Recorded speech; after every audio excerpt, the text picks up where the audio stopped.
प्रभातखबर.com, विश्वास वही, रफ्तार नहीं।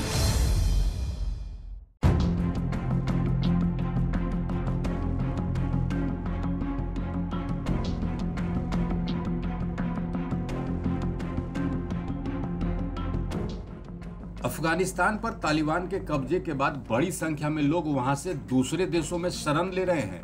महिलाओं में तालिबान का खौफ साफ तौर पर देखा जा रहा है। हालात ऐसे बने कि अफगानिस्तान की सबसे बड़ी पॉप स्टार आरियाना सईद भी देश से बाहर निकलने में सफल हो गई। तालिबान के सत्ता पर काबिज होने के बाद किसी अनहोनी से डरी सईद ने मुल्क को तुरंत छोड़ दिया। वो अफगानिस्तान से निकलना चाहती थी और आखिरकार वहां से निकलने में सफल हो गई। पॉप स्टार और अफगानिस्तान में प्रसारित होने वाले शो द वॉइस की जज आरियाना सईद बुधवार को काबुल से रवाना हुए अमेरिकी कार्गो जेट में सवार थी।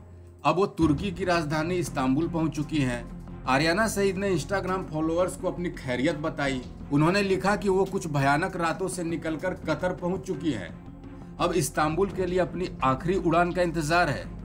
इस्तांबुल पहुंचने के बाद उन्होंने अपनी जानकारी इंस्टाग्राम के जरिए फॉलोअर्स को दी। उन्होंने बताया कि वो जीवित हैं और पूरी तरह ठीक।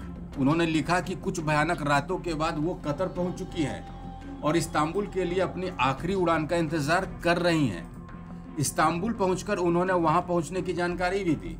पॉप स्टार आरियाना सईद का कहना है कि वो भयानक मंजर से बाहर निकल चुकी हैं। उनके पास काफी कुछ बताने के लिए है। तालिबान के चंगुल से किसी तरह बच निकलने में कामयाब रहने पर उन्हें काफी खुशी है। खास बात यह है कि 8 साल की उम्र में आरियाना सईद का परिवार अफगानिस्तान छोड़ चुका था। आरियाना पहले स्विट्जरलैंड गई, उसके बाद लंदन में शिफ्ट हो गई, लेकिन उनके दिल में अफगानिस्तान के लिए मोहब्बत थी। वो वहां जाती रहती थी। जब आरियाना सईद अफगानिस्तान में थी तो उसी समय तालिबान ने काबुल समेत कई शहरों पर कब्जा कर लिया और अफगानिस्तान पर अपनी हुकूमत का ऐलान कर दिया। पॉप स्टार आरियाना सईद की चर्चा इसलिए काफी हो रही है कि उन्होंने हिजाब और बुर्के का विरोध किया था। वो खुद इन्हें नहीं पहनती थी। इस कारण हमेशा वो तालिबान के निशाने पर रहती थी। यहाँ तक कि कुछ कट्टरपंथी नेताओं ने आरियाना सईद की हत्या का फरमान भी जारी किया था। यहाँ तक कहा गया था कि आरियाना सईद की हत्या करने वाले को जन्नत में जगह मिलेगी। अब अफगानिस्तान में तालिबान का कब्जा है और आरियाना सईद इस्तांबुल में सुरक्षित हैं।